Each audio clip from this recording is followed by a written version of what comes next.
actualización no residencial, que se ve obviamente se va a ver muy diluida, ya se está viendo, pero se va a ver de ahora en adelante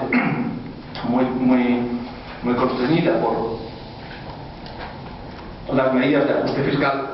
Pues obviamente eso va a hacer que el PIB vuelva otra vez seguramente a caer en zona negativa a partir del segundo trimestre.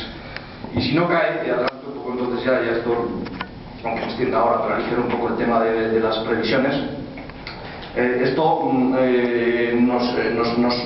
lleva a nosotros a pensar en UNCAS que el PIB podría caer en el segundo trimestre, y si no cae es porque metemos otro efecto ahí que le puede compensar, que es un efecto anticipación que se puede producir, ¿no?, ante la introducción del IVA, terminación de ciertos paquetes de ayudas fiscales, pensamos en el automóvil, etcétera, el plan Renove 2000 se llama ahora, ¿no?, el plan 2000, etcétera. Bueno, puede haber un cierto adelanto y por lo tanto eso puede hacer que compensar estos factores negativos que decía, y puede dar un crecimiento pues, en torno a cero en el segundo trimestre. Pero cuidado, este efecto de anticipación lo que hará que el tercer trimestre vuelva a ser una beneficio un poco, y adelanto ya un poco de las previsiones a corto, está hablando solo de los próximos trimestres, a propósito de comentar este tema del consumo público, que me he tenido un poco en él porque me parece, ¿no?, un poco interesante